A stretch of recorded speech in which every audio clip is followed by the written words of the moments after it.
Bonjour les élèves, on a aujourd'hui la 4e leçon de révision concernant le module 5, donc sauver la nature. Donc on a une étude de texte, ça veut dire des textes avec des questions et aussi des exercices de langue, grammaire, conjugaison, orthographe. Donc le titre de notre module 5, c'est sauver la nature. Regardez l'image. Vous voyez la main ici, une main d'un homme, ça veut dire qu'il concerne l'homme, et vous voyez ici un ensemble de feuillages.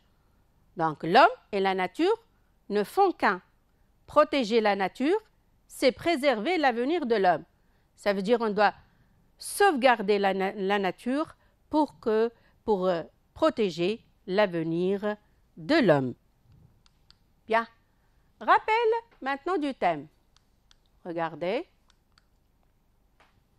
On a vu au cours du module 5 que l'environnement est menacé par les comportements non responsables de l'homme qui jette les ordures et les déchets nuisibles partout. Ici, on va parler de la pollution de la terre, par la pollution des usines qui dégagent de la fumée toxique qui nuit à la nature et à la santé. On va parler de la pollution ici de l'atmosphère, par les déversements de pétrole et les rejets des égouts provoquant de la destruction massive de poissons. Il s'agit ici de la pollution de la mer. Bien, un petit rappel du thème. Nous rêvons tous de vivre dans un environnement propre et indispensable pour la bonne santé. Regardez, notre texte d'aujourd'hui porte sur le même thème. Il va nous aider à nous rappeler du lexique étudié et des idées développées au cours du module 5. Regardez l'image. Des enfants comme vous. Les enfants sont connus par leur grand amour à la nature.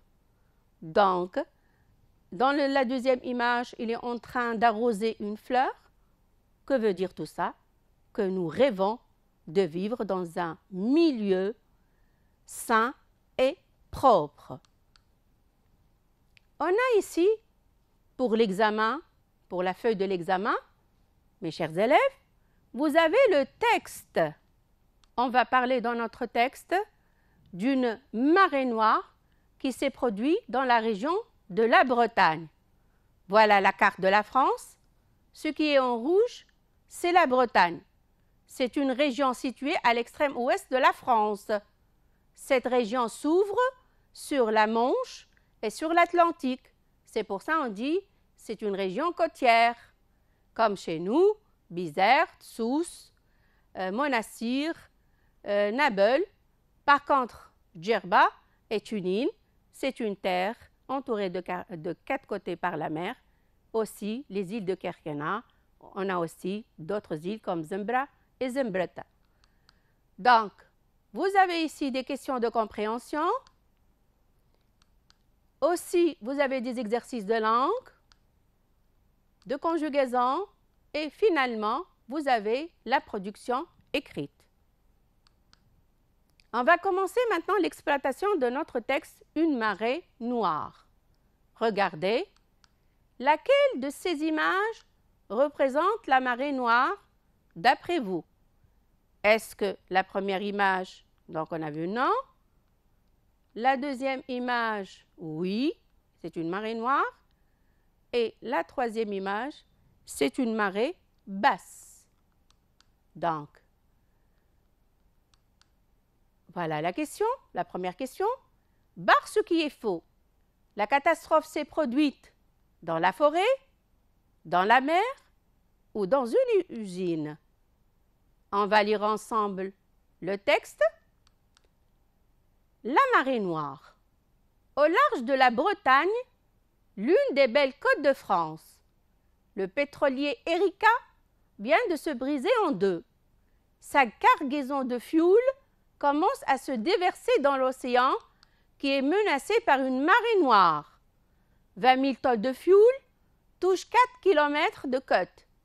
Des dizaines d'oiseaux mazoutés sont morts à cause de la catastrophe. D'autres sont ramassés dans un lamentable état. Alain court à grande vitesse vers la plage pour voir le désastre. Il devient triste à la vue de l'épaisse couche de goudron.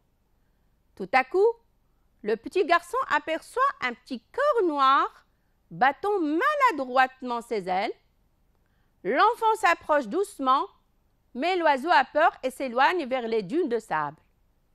Le malheureux animal trébuche et tombe, la tête en avant à cause du fioul qui recouvre son corps. L'animal essaie de se redresser, mais en vain. Enfin, le garçon attrape l'oiseau. C'est un guillemot. Il est épuisé, il a froid, il a faim. Alain l'emmène à la clinique des oiseaux. Là, il est nommé, soigné, démazouté, nourri et gardé à chaud pendant quelques jours, d'après le journal des enfants. Donc, vous avez le titre. La marée noire, au large de la Bretagne, l'une des belles côtes de France, le pétrolier Erika vient de se briser en deux. Le pétrolier ici, c'est un grand bateau qui transporte le pétrole. Son nom ici, c'est Erika, vient de se casser, de se briser en deux. Sa cargaison de fioul commence à se déverser dans l'océan qui est menacé par une marée noire. La cargaison ici, les marchandises transportées par ce bateau-là commencent à couler ici dans l'océan qui est menacé par une marée noire. La marée noire, c'est une nappe ici de mazout. Couvre la surface ici de la mer. 20 000 tonnes de fioul touchent 4 km de côte. Qu'est-ce qu'on va souligner, les enfants? Regardez le lexique approprié à la mer. Donc, vous avez le mot large, vous avez le mot côte, océan, et vous avez aussi marée. Très bien. Je reviens à la question. La catastrophe s'est produite dans la forêt? Non. Dans la mer? Oui. Dans une usine? Non. Voilà la bonne réponse. La catastrophe s'est produite dans la mer. Question 2. Relève les détails qui montrent que l'oiseau souffre. On va chercher dans le texte les détails qui montrent que l'oiseau souffre. Donc, on va lire encore une fois le texte et on va chercher la réponse ensemble. Voilà. Lisez bien le texte. Voilà la totalité du... Oui. Donc, voilà la bonne réponse.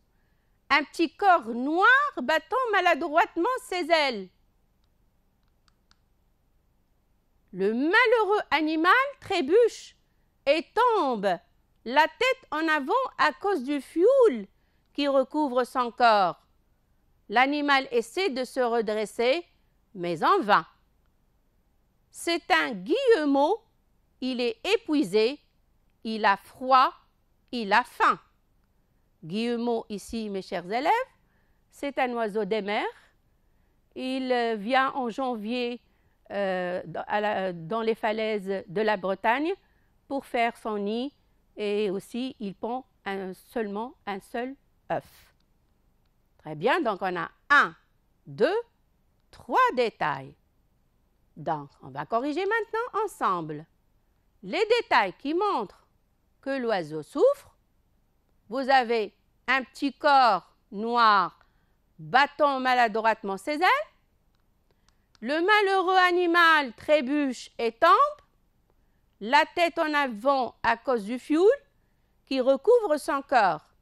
L'animal essaie de se redresser, mais en vain.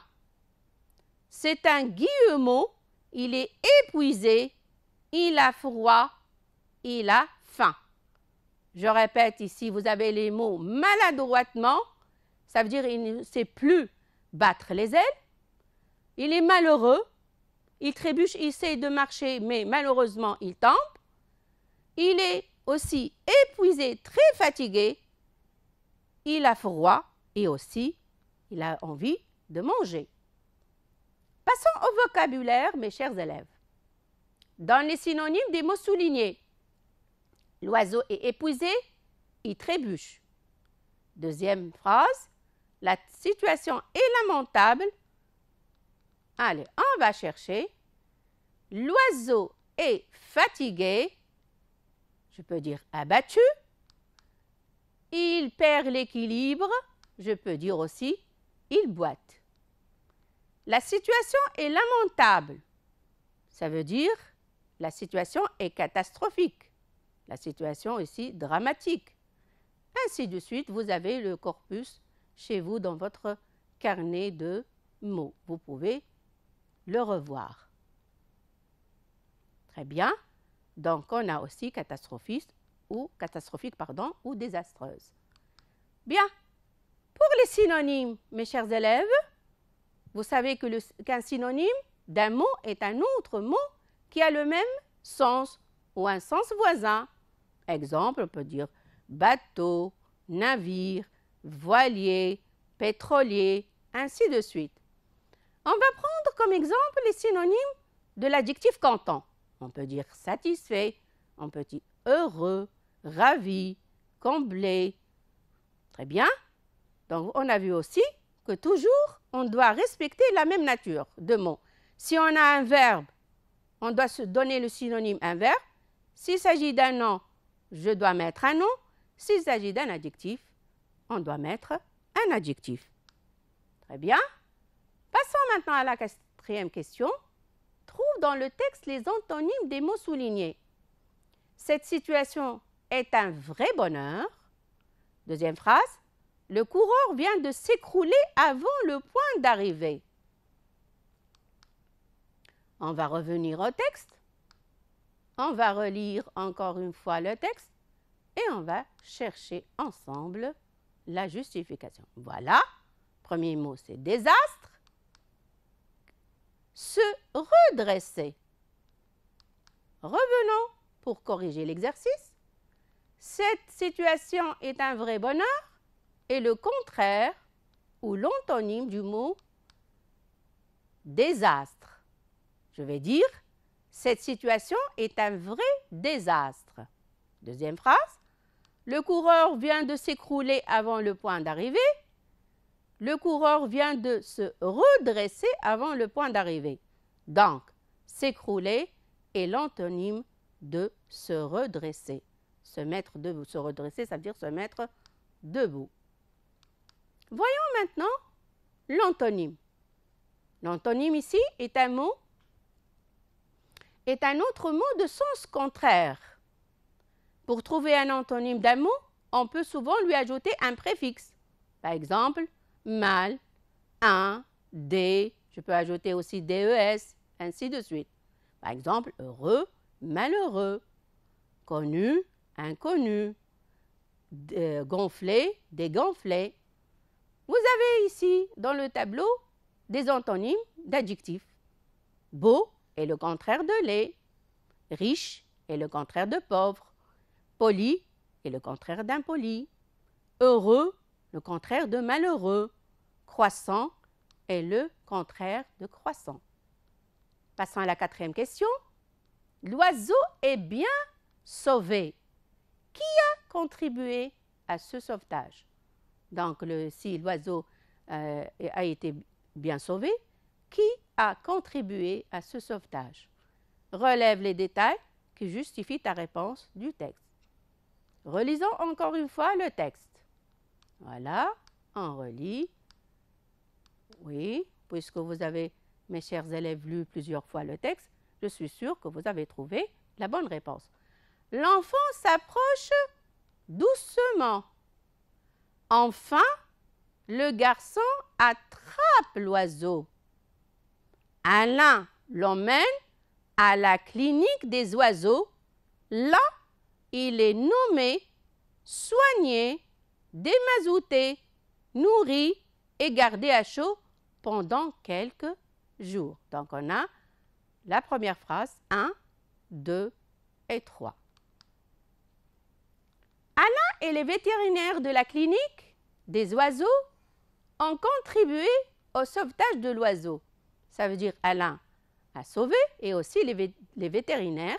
Vous savez, le mot vétérinaire n'existe pas dans le texte, mais vous savez très bien, mes chers élèves, que les animaux ou les oiseaux sont soignés par les vétérinaires.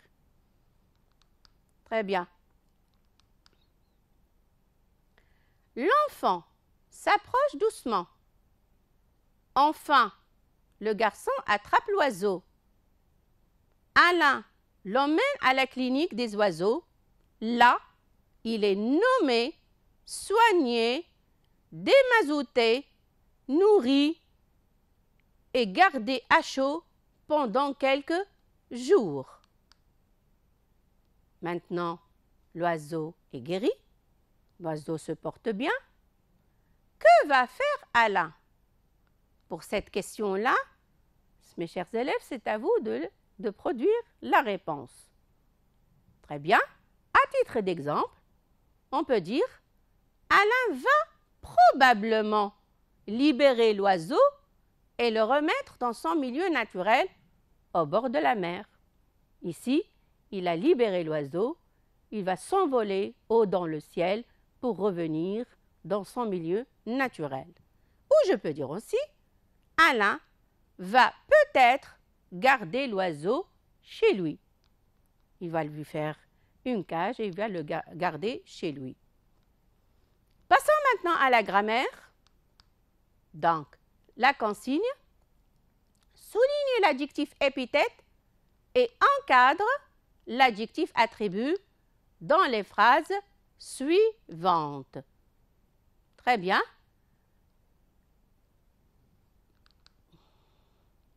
Les oiseaux mazoutés sont morts à cause de la catastrophe.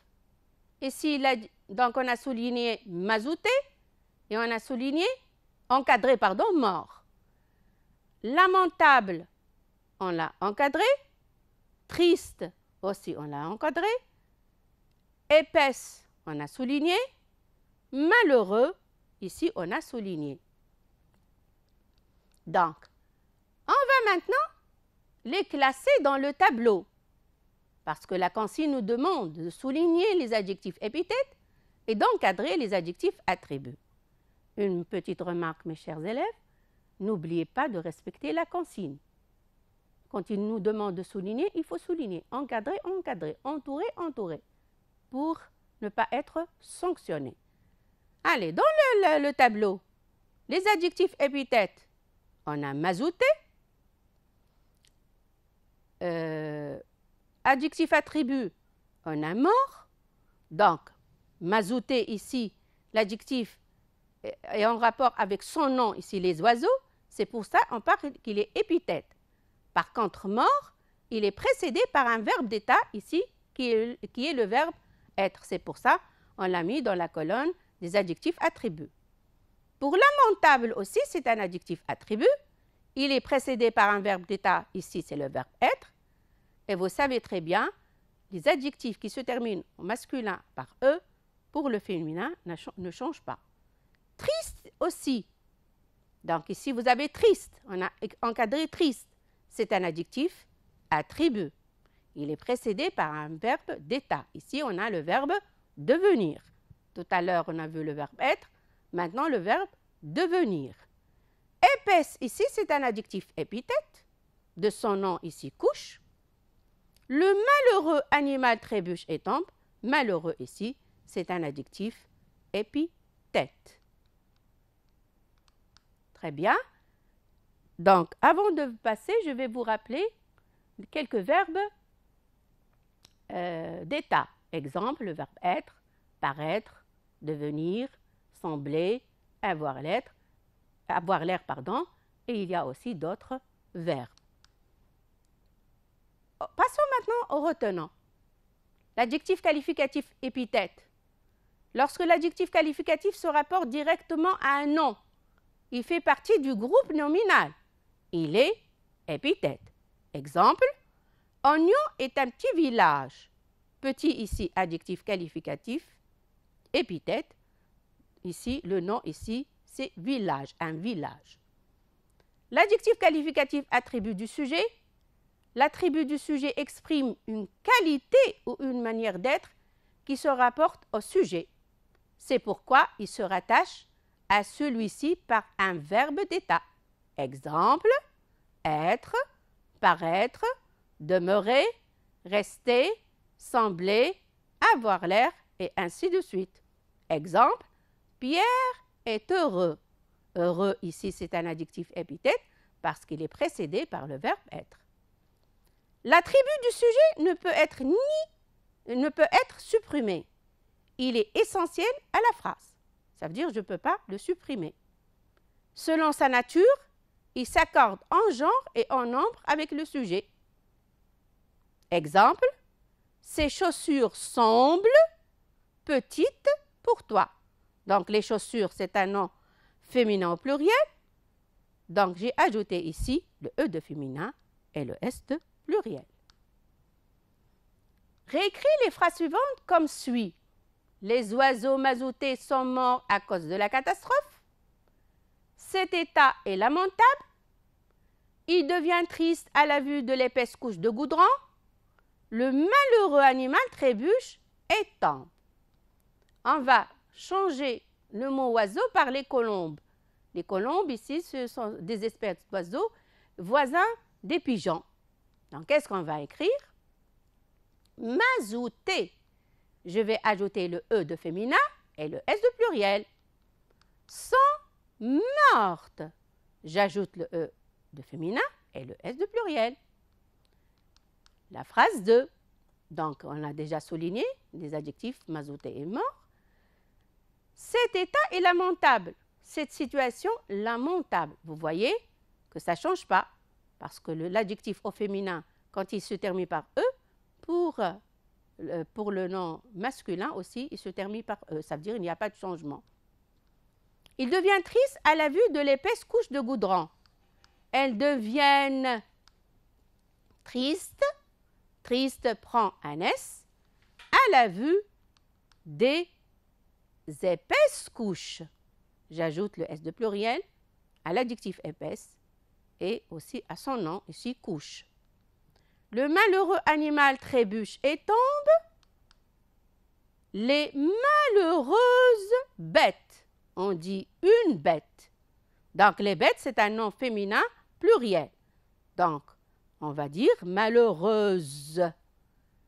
J'ajoute ici, je change le X en S, j'ajoute le E de féminin et le S de pluriel. Donc, ici, malheureux, c'est l'adjectif demandé. On fait maintenant un petit rappel sur l'accord de l'adjectif. Donc, on a des adjectifs masculins singuliers et d'autres féminins singuliers, pluriel et aussi masculin pluriel et aussi féminin pluriel. Donc, on dit un chat noir, une chatte noire. Ici, on ajoute un E pour l'adjectif. Au pluriel, on va dire des chats noirs. J'ajoute au nom le S et à l'adjectif aussi S. De beaux quads, j'ajoute le X et à quad, je vais ajouter un S de pluriel. On dit aussi au féminin pluriel des chattes, j'ajoute le S de pluriel, noires. Donc, j'ajoute le E de féminin et le S de pluriel. De petites filles, fille ici prend un S. L'adjectif ici prend un S et fille aussi prend un S. Passons à la troisième question. Transforme les phrases suivantes à la forme négative. Le pétrolier dégage encore du mazout dans les océans. Phrase 2. Les oiseaux marins volent toujours sur les mers polluées. Troisième phrase. Il y a quelqu'un qui vient en aide à ce pauvre petit oiseau. Revenons à la première phrase. Donc, le pétrolier dégage encore. Vous avez le mot encore. À la forme négative, on va dire le pétrolier ne dégage plus du mazout dans les océans. Vous voyez la négation ici, ne plus. Elle encadre le verbe. Donc, si on a encore à la forme affirmative, à la forme négative, on va mettre ne plus. Deuxième phrase. Les oiseaux marins volent toujours sur les mers. Vous avez ici toujours. À la forme négative, on va dire les oiseaux marins ne volent jamais sur les mers polluées. Donc, la négation ici avec ne jamais. Ne jamais ici encadre le verbe et je dis bien le verbe au temps simple. La troisième phrase, il y a quelqu'un qui vient en aide à ce pauvre petit oiseau. Donc, quelqu'un, ici à la négation, on va dire, il n'y a personne qui vient en aide à ce pauvre petit oiseau. Donc, on a ne personne. La même chose ici, elle encadre le verbe dans les temps simples. Mes chers élèves, quand il s'agit d'un temps composé comme le passé composé, la négation encadre l'auxiliaire avoir. Donc, la négation, ici, encadre l'auxiliaire avoir. Par exemple, je mange, j'ai mangé, hier j'ai mangé un gâteau. Donc, hier je n'ai pas mangé de gâteau. La dernière phrase. Donc, il y a quelqu'un qui vient en aide à ce pauvre petit oiseau.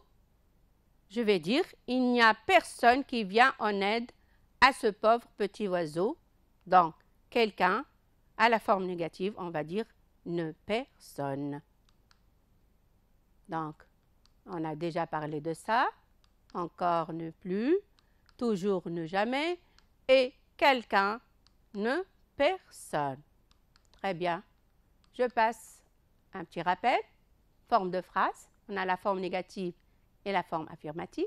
On a ne pas, ne plus, encore, ne rien, tout, ne jamais, toujours, ne guère, beaucoup, ne personne, quelqu'un, ne aucun, tous, ni, on a et. Très bien. Révisons maintenant la conjugaison. La première, consigne. Transforme la phrase suivante au passé composé. Alain prend le petit oiseau dans ses mains et le met dans une cage. On va souligner les verbes. Donc, on a prend, c'est le verbe prendre à l'infinitif, et met, c'est le verbe mettre. Donc, ces deux verbes-là appartiennent au troisième groupe. Ce sont des verbes irréguliers. Donc, on va les conjuguer maintenant au passé composé. Donc, on a ici dans les schémas le verbe prendre et les autres verbes du même type. Prendre, comme comprendre, apprendre, entreprendre, surprendre.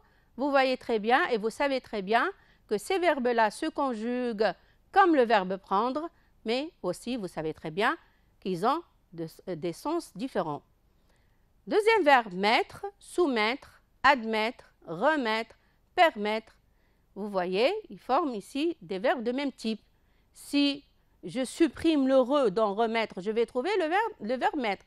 Donc, ces verbes-là se conjuguent de la même façon. On va dire maintenant, Alain a pris le petit oiseau dans ses mains et l'a mis dans une cage. Prendre au passé composé, a pris. Mettre, a mis. Voilà un petit rappel. Le verbe prendre au passé composé, je vais dire j'ai pris, tu as pris, il a pris, elle a pris. On a pris aussi, nous avons pris, vous avez pris, ils, elles ont pris. Vous remarquez que le verbe prendre se conjugue avec l'auxiliaire avoir. Le participe passé ici, vous voyez qu'il ne change pas. Bien, je passe maintenant au deuxième verbe, c'est le verbe mettre. Je vais dire j'ai mis, tu as mis, ils, elles ont a mis, nous avons mis, vous avez mis, il avec S, elle avec S, ont mis. La même chose, le verbe mettre aussi se conjugue avec l'auxiliaire avoir. C'est pour ça le participe passé ne change pas. Il n'y a pas d'accord. Très bien. Question 2. Réécris maintenant la phrase en commençant ainsi. Alain prend le petit oiseau dans ses mains et le met dans une cage.